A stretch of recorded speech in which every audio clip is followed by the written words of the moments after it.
Vamos a comenzar con algunas preguntas que tienen que ver con la vida familiar. Vamos a arrancar con la primera pregunta. ¿Debería una familia ordenar su vida alrededor de la vida de la iglesia? Y si fuese sí, la respuesta, que me imagino que ¿cuál sería su consejo para una familia que está luchando todavía por esto? Arranco. Claro, sí, la respuesta es la iglesia es una de las piezas esenciales para formar una familia que glorifique a Dios, porque Dios estableció la iglesia como el eje del que se edifica la vida de los creyentes. Entonces, la familia que vive en torno a una iglesia sana y que vive una vida fiel en relación a lo que Dios le pide para la comunión con sus hermanos, va a ser bendecida, va a ser edificada. Esa familia va a tener todo el fruto que Dios planeó dar a través de la iglesia. Entonces, y ustedes lo saben, creo que no estoy diciendo nada nuevo, ustedes lo viven, yo los veo interactuar y me gozo en que lo hagan. Sé que el Señor va a ir dando más y más fruto en eso. Y habría 1000 testimonios que tal vez podrían también hablar y celebrar esto. Hace un tiempito estábamos en San Justo y un hombre, un papá, con lágrimas en sus ojos decía: yo doy gracias al Señor por lo que ha sido la iglesia, porque veo que aún en mis debilidades y aún en los aspectos en donde yo no he sido fiel como papá, el Señor ha sido bueno y en su gracia ha usado toda la vida de la iglesia para afirmar a mis hijos. Y hoy veo que mi vida familiar está mucho más allá de lo que yo pude haber hecho, y el Señor usó a otros, a hermanos, mentores, amigos, hombres de la iglesia. Entonces, creo que hay muchos de esos testimonios y ustedes lo van viendo también, cómo Dios usa la iglesia. Y creo que si todavía no se ha puesto la iglesia en un lugar valioso en la dinámica familiar, entonces, bueno, creo que lo primero sería, hay que examinar nuestro corazón, porque es posible de que haya otras cosas que están tomando ese lugar, haya ídolos que lo estén distorsionando. Entonces, una familia, por ejemplo, que no pone la iglesia en el centro, va a estar distraída por cosas como, no sé, los hobbies o las actividades extracurriculares de la formación del niño, ¿no? Y entonces no hay tiempo para la iglesia, no hay tiempo para las relaciones. Pienso un hombre que está absorbido por su trabajo y por sus metas económicas, entonces va a ver la iglesia como una distracción, y el problema en realidad de fondo es un ídolo que se ha metido ahí y que está drenando la vida espiritual silenciosamente. Entonces hay que examinar el corazón, porque la Biblia nos da muchas pautas muy, muy claras de cómo relacionarnos con la iglesia. Y bueno, también confiar en los medios que el Señor nos dio para la edificación. Entonces, a veces he escuchado erróneamente a personas pensar que la iglesia podría ser demasiada carga o demasiada presión para nuestra familia, entonces tenemos que proteger a nuestra familia de la iglesia. Entonces no tenemos que ir a todas las actividades, no tenemos que estar demasiado involucrados, no tenemos que, porque eso de alguna manera va a quitarnos la vida familiar. pero en realidad Dios diseñó la iglesia para que sea la gran familia de nuestra familia. Y que nuestra familia no se vea como el centro del universo, sino que entienda, estamos todos para vivir para el Señor y vean a la iglesia como su familia. Es una parte muy importante para que se forme el corazón, el criterio de nuestros hijos.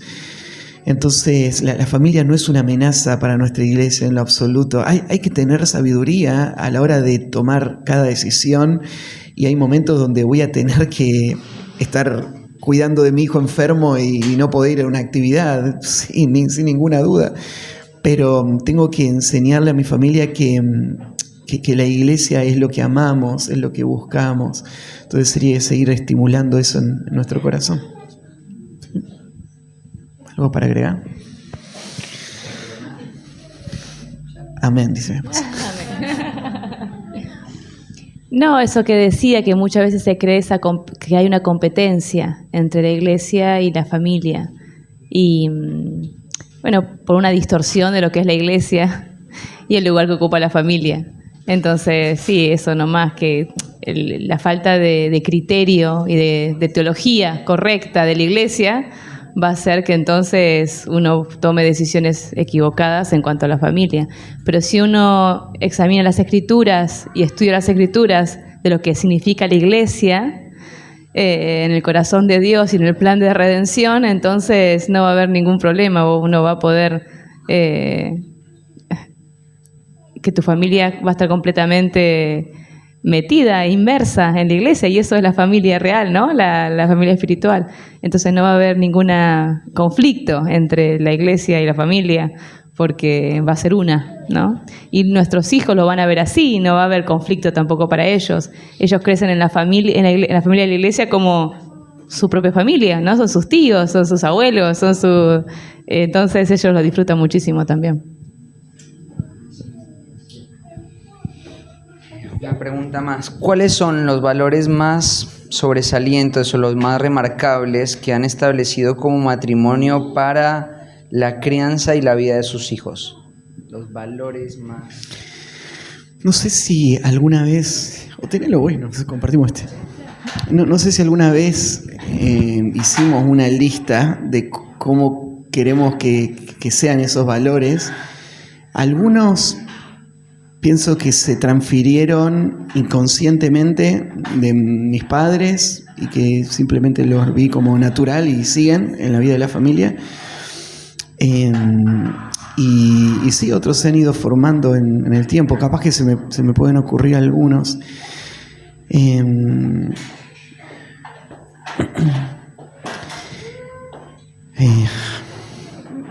Valores que son centrales para la vida de nuestra familia en su vida espiritual, cómo estamos formando la familia. Bueno, creo que el primer valor que hemos transmitido y que estamos queriendo vivir es la escritura y el lugar que tenga la escritura en nuestra familia.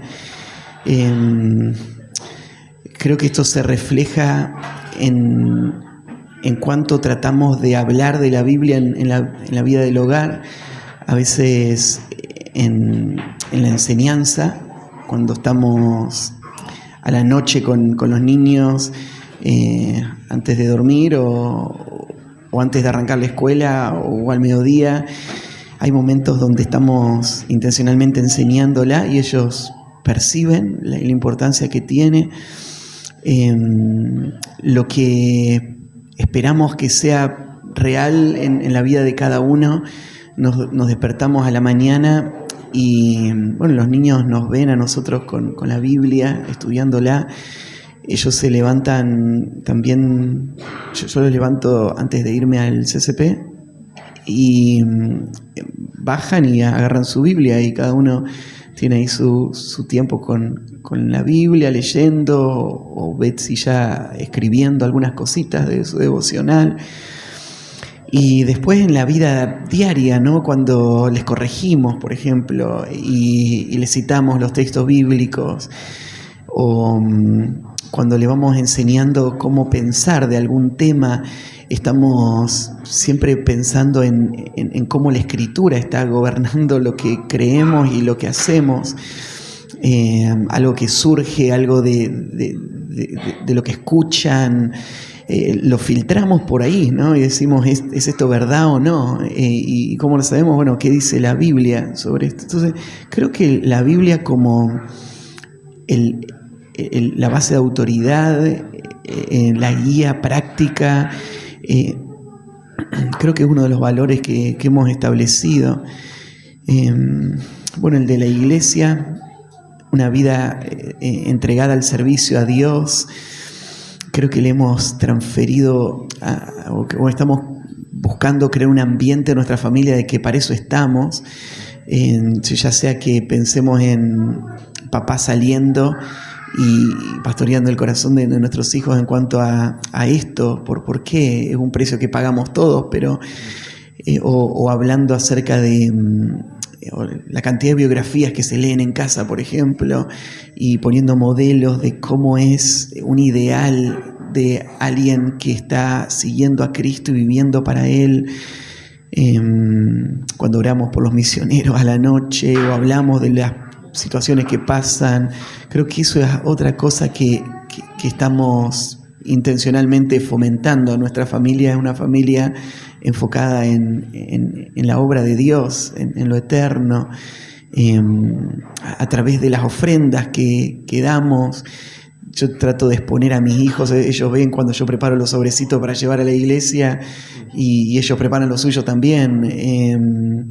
Entonces, creo que este sería otro valor. Y yo lo absorbí naturalmente en casa, en mis padres, y yo percibía que esa era la pasión de su vida y no me parecía que había otra forma de vivir la vida cristiana. Entonces, creo que hay muchas cosas más que ellos percibirían que no la estoy pensando, pero que se están transmitiendo.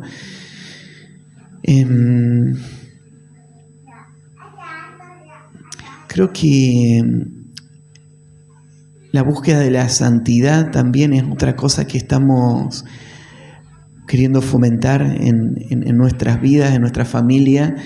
Entonces, el hecho de que nuestros hijos no nos vean viviendo una doble vida, sino viviendo con integridad y que nos vean obedecer lo que estamos enseñándoles a ellos y nos vean arrepentirnos, pedirles perdón por el pecado que hacemos. Cuando ellos pecan, guiarles a no solamente arreglar la cosa con su hermano, sino pedirle perdón al Señor, pensar en el pecado como el enemigo, abandonar el pecado. Entonces las conversaciones en torno a la santificación también es algo que estamos tratando de fomentar en casa. Sí. Son las que se me vienen ahora a la mente. No las tenemos en una lista, pero creo que marcarían bastante bien estas cosas, tal vez alguna más, el ambiente que queremos que se vea reflejado ahí. ¿Se te ocurre algún otro? No, creo. Bueno, dale. Esta pregunta es más para Neri, ¿sí? ¿Cómo es vivir al lado de un hombre que ha sido llamado al ministerio y que tiene una carga como la que tiene tu esposo?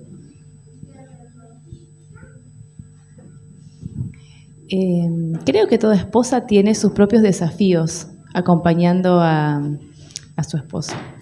A veces hablamos con Mati de las cargas que él tiene y hacemos la comparación, bueno, pero ¿qué si mi esposo trabajara 12 horas en una fábrica? También tendría sus demandas, sus desafíos. ¿O qué si fuera esposa de alguien que fuera no creyente o inmaduro en la fe? Tendría sus grandes desafíos también. Ser esposa de pastor y con la carga que él tiene sus propios desafíos. No sé si son mayores o menores que otra mujer que está acompañando otro hombre. Los míos tienen sus propios matices. Pero yo lo veo como un privilegio, no lo veo como una carga, algo que me agobia y algo que me han preguntado mujeres, ¿cómo haces? Como si fuera lo más terrible ser esposa. Bueno, quiero decir que no es terrible ser esposa de pastor, no es terrible ser esposa de Matías Bullay, porque él es un hombre piadoso, entonces es lo mejor que me puede haber pasado en la vida haberme casado con él. Quiero decir eso porque a veces lo siento la pregunta como si fuera algo muy grande o muy difícil, pero sí tiene sus desafíos. Los desafíos quizás más grandes son los tiempos que yo más tengo que estar sola y él que está fuera, que quizás cuando recién nos casamos y no teníamos, bueno, hasta que tuvimos a Betsy y quizás con Josi también, lo acompañaba mucho más y hacíamos muchas más cosas juntos y se disfrutaba muchísimo. Con la llegada de Lizzy, la llegada ahora de Miqueas, obviamente se hace más difícil. Él hace muchas cosas fuera del hogar y yo tengo que estar en la casa sola. Quizás ahí a veces hay desafíos, pero no sé si los tendría mayor que un hombre que trabaja 12 horas en una fábrica. Creo que sería más o menos igual. Y bueno, y acompañarlo a él tiene mucho, va a tener que ver con el tiempo de oración, acompañándolo a él a través de la oración. Ahí hablaba Mati del intento mío también de fomentar en mis hijos eso, cuando Matías se va, de estar orando por papá, de estar a la mañana cuando oramos por papá en el CCP. Entonces, bueno, acompañarlo desde ese lado, ¿no? Y que nuestros hijos vean también eso, que estamos viviendo todos eso como familia y somos parte también de sus viajes y somos parte de todo el tiempo de enseñanza. Aún consejerías a veces, bueno, papá va a hablar con alguien, vamos a orar en algún momento que ha sido puntual o que sé que es una consejería importante, lo hemos hecho o yo lo he hecho. Pero sí, eso sería mi parte, mi rol. Buenísimo, súper breve. Pero gracias, Neri, por compartir. Es muy lindo. ¿Qué consejo le darían a alguien que le cuesta ser fiel en su vida laboral, en su vida familiar y en la vida en la iglesia? ¿Qué consejo le darían a una persona que tiene que enfrentar estas tres áreas o que enfrenta estas tres áreas y lograr o esforzarse por lograr un equilibrio?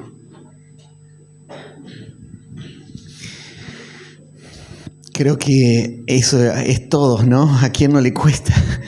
¿A quién no le cuesta el equilibrio? O sea, todos tenemos áreas que nos resultan más sencillas o atractivas y otras que nos cuestan más. Entonces, tener un equilibrio y ser fiel en todo lo que Dios nos dio es uno de los grandes desafíos de la vida, ¿no? Entonces, un hombre se va atrás del trabajo porque encuentra ahí tal vez un ámbito donde se siente más útil y tiene más claridad, y vuelve a su casa y se siente intimidado por sentarse con su hijo y hablar de cosas, ¿no?, de su corazón. Y entonces escapa de eso y se refugia en otra cosa. Entonces yo pienso, a todos nos cuesta tener equilibrio. Creo que para mantenerlo, una de las cosas que hacemos es luchar contra esas cosas que se generan, que nos llevan a dedicar más tiempo a una cosa u otra. A veces puede ser, por ejemplo, un temor que no estoy lidiando correctamente, entonces me siento inadecuado. Mi hijo no me va a escuchar. No sé cómo hacerlo. Mi papá nunca lo hizo conmigo, así que yo no lo voy a poder hacer con él. Entonces hay temores que no son reales. La Escritura dice que tenemos todo lo que necesitamos para la vida y la piedad, que el Señor nos ha dado un espíritu de amor, de dominio propio, de poder. Entonces somos capaces de hacerlo. Pero a veces mentiras y temores que nos frenan de hacer lo que el Señor nos llamó. A veces ídolos, como por ejemplo, miramos a nuestro alrededor en una sociedad como esta, se estimula mucho el desarrollo económico, por ejemplo, o el progreso definido como este mundo lo entiende. Y entonces yo podría fácilmente entrar en un círculo o en una dinámica que va a afectar, no es sana. Entonces estoy corriendo atrás de cosas que me están sacando el equilibrio de mi vida. Y tengo que cultivar contentamiento, tengo que cultivar una actitud de dependencia en el Señor y de aceptar, bueno, yo voy a ser fiel a lo que el Señor me llamó y después dejar que el Señor me dé lo que Él quiere en el tiempo que Él me lo dé.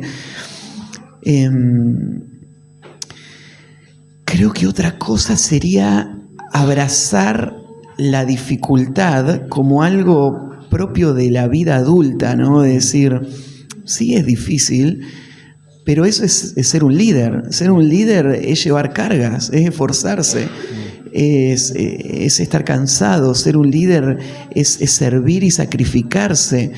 Entonces, hoy hay una cultura que fomenta mucho el egoísmo, que fomenta mucho el individualismo. Entonces, para poder tener un equilibrio y servir en todos los campos, yo necesito morir a mí mismo y necesito aceptar la dificultad y el sacrificio y la renuncia. Entonces tengo que abrazar eso también, si no voy a quedar siempre corto del precio que se tiene que pagar para poder tener eso, ¿no? Entonces hay aspectos, por ejemplo, de tener una familia y de tener una familia numerosa que van trayendo cada vez más carga y más presión. Y hoy el mundo escapa de eso. Y el Señor nos llama a eso. Y entonces va a requerir que yo abrace la presión y diga, bueno, para esto fui creado. Eso es lo que tengo que hacer. Hay un periodo de mi vida desde que termina la niñez hasta que pierdo ya todas mis fuerzas, en donde lo que voy a hacer es trabajar arduamente en construir mi familia, construir el negocio, construir mi ministerio, y voy a estirarme con todas mis fuerzas por eso.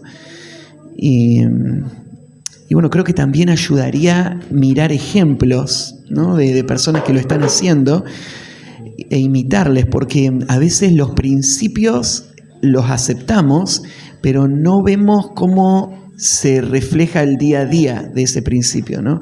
Entonces decimos, bueno, sí, yo quiero ser fiel como esposo, como papá, pero ayudaría a hacer estas preguntas, ¿no es cierto? ¿Cómo hacen ustedes? ¿Qué haces cuando llegás a la tarde o llegás del CCP? Contame cómo es ese momento. ¿Qué haces con tus hijos? ¿De qué hablan? ¿Qué hacen en el almuerzo? Esas cosas de imitar van a ayudar también a hacer que la madurez que ha alcanzado otro por el proceso en el que ha ido o por lo que él ha imitado de otro se pueda transferir, ¿no? Y pueda yo tener también equilibrio y sabiduría. Serían algunos consejos. ¿Sí? Bueno, quizás esta pregunta es para los dos. Podríamos arrancar con Neri primero, pero ¿cuáles son los peligros más relevantes que ves en esta etapa de la crianza de los hijos? ¿Cuáles son los peligros más relevantes? ¿O cuáles son los ídolos que vos quizás podrías detectar que se han visto con mayor claridad a la luz de la crianza de los hijos? Mi corazón.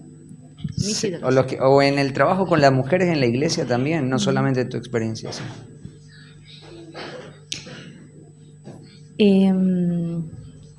Bueno,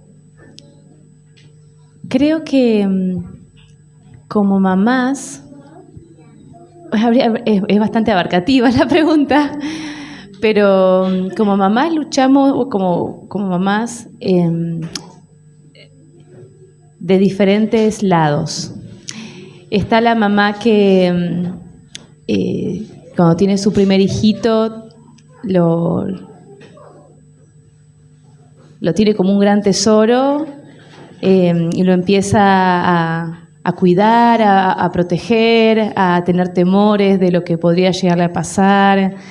Empieza a escuchar desde los medios, desde el internet, desde muchas filosofías de este mundo, y empieza a tomar una posición de que su hijo sea el centro del universo, ¿no?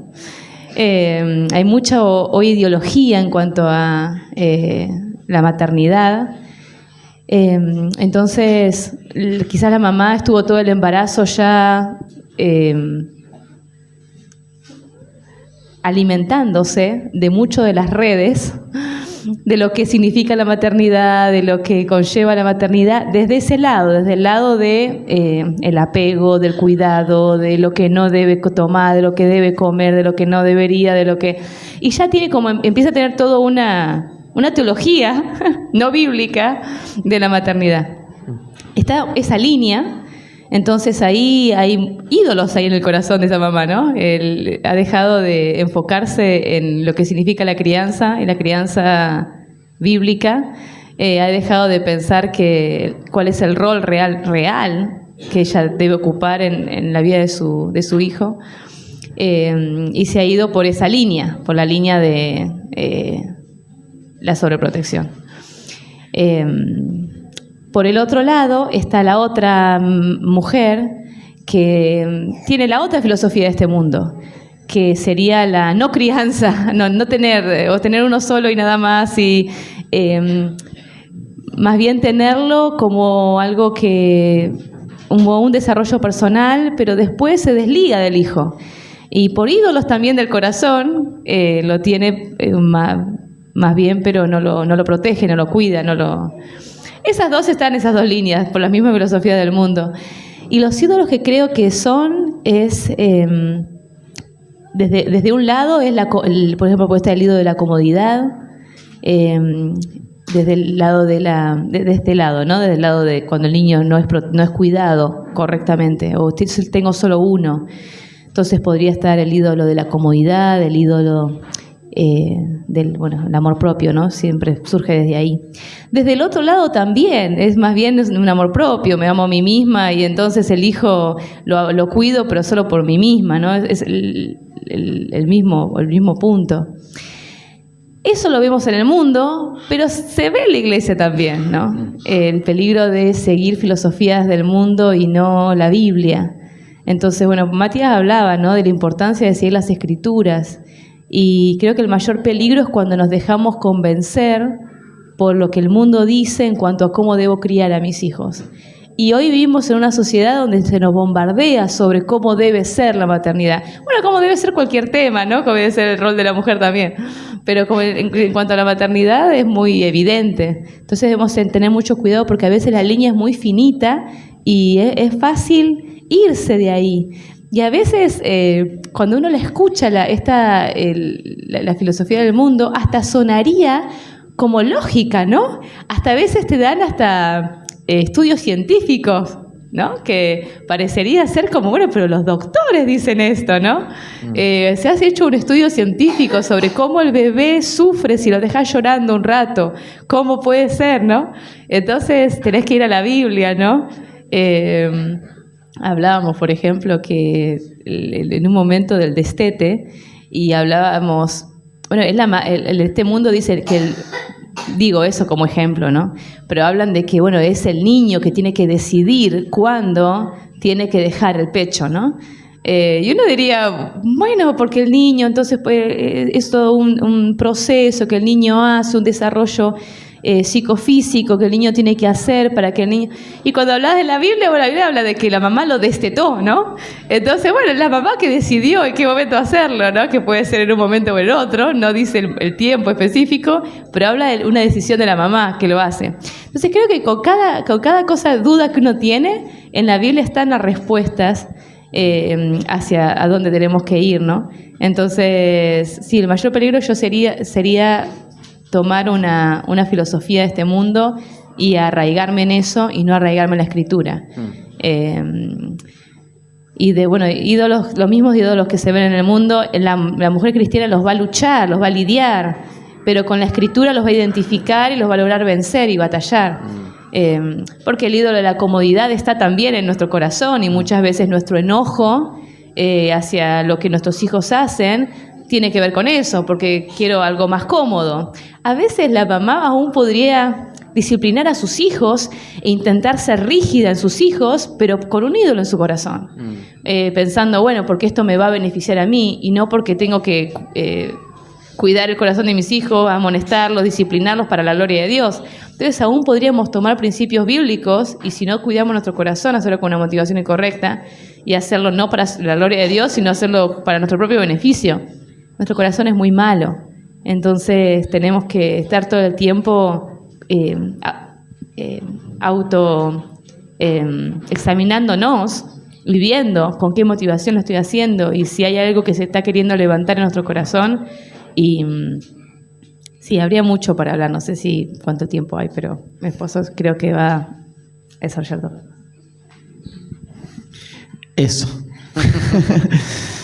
No sé si puedo sumar más, pero pienso un gran peligro es nuestra propia incredulidad a la palabra y una mente que no está ejercitada en la palabra. La falta de criterio, de discernimiento nos va a llevar a tomar decisiones que van a afectar nuestra vida, nuestra familia, a los niños.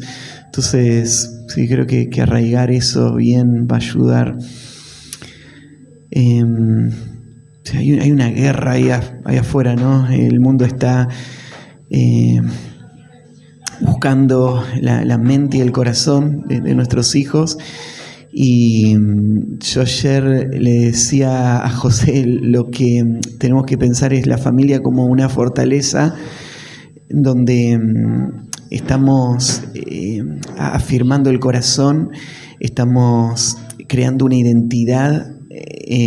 Nosotros somos de Cristo, somos el pueblo de Dios, estamos en un terreno hostil y no ser ingenuos como lo fue Jacob viviendo al lado de Siquem y su hija yéndose a compartir con sus amigas y terminando violada, ¿no es cierto? Y los hijos después saliendo a matar a todos y fue un caos total por un hombre que no protegió a su familia, que le expuso, que no le advirtió de los peligros que había allá, no le pidió rendir cuenta de lo que estaba pasando, fue demasiado permisivo. Cuando vio el problema no se metió a corregirlo, a frenarlo. Y hay un mundo ahí que en ese tiempo los cananeos era una cultura pagana, idólatra, sensual, en deterioro, a pasos agigantados, yendo al castigo de Dios. Y Jacob no fue sabio en eso. Entonces pienso de esa actitud, el entender, nosotros tenemos otro rey, nosotros seguimos otra ley, nosotros estamos viviendo para otro propósito. Son personas con las que interactuamos, pero tenemos que vivir no como ascetas, no como personas que no tienen ningún contacto con ningún inconverso para no contaminarse, pero como misioneros a un mundo hostil. Creo que esa actitud, ese pensamiento deberíamos cultivar. Buenísimo. Esta pregunta es más para vos, Mati, desde tu rol pastoral. ¿Qué consejo le darías a un joven y a sus padres, o a los padres de un joven, que están luchando porque su hijo no quiere asimilar las responsabilidades de una vida adulta?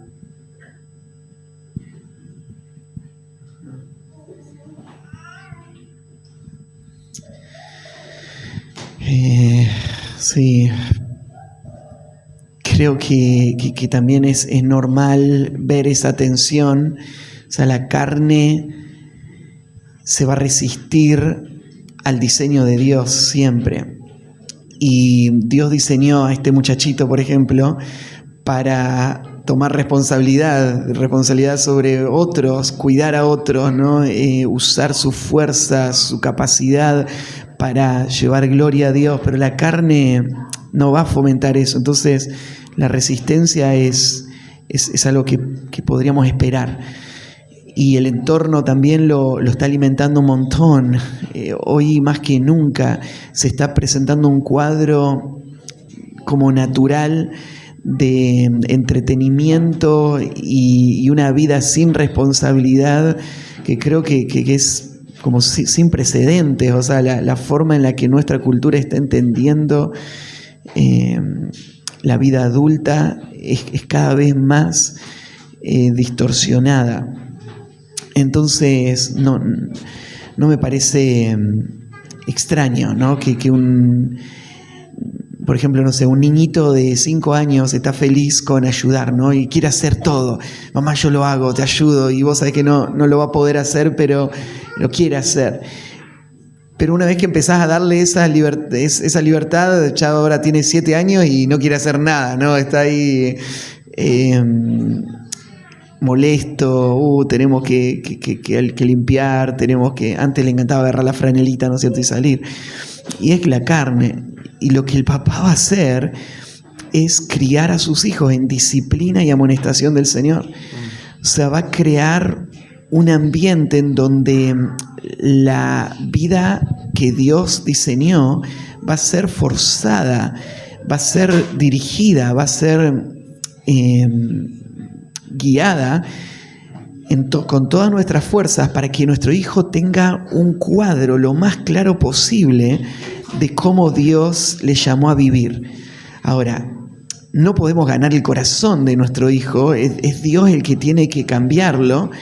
Entonces, que él ame a Dios y quiere vivir para la gloria de Dios y abrace el diseño de Dios, eso es lo que Dios tiene que hacer.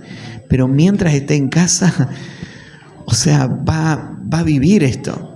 Entonces, puede ser que no le guste, pero cuanto más crezca, va a llevar más responsabilidades de un adulto. Y el papá va a estar forzando eso. Esto tiene que tener dos lados, ¿no? Está la disciplina instructiva y la disciplina correctiva. Entonces, yo no le puedo demandar algo a mi hijo que no le he instruido suficiente para hacerlo. Entonces, un papá puede decir, bueno, pero yo a los 13 años ya estaba trabajando, ¿no es cierto?, y ganando el dinero para mi familia, entonces mi hijo lo tiene que hacer. No tengo que asumir que eso va a ser natural. Hay diferentes personalidades, hay diferentes circunstancias.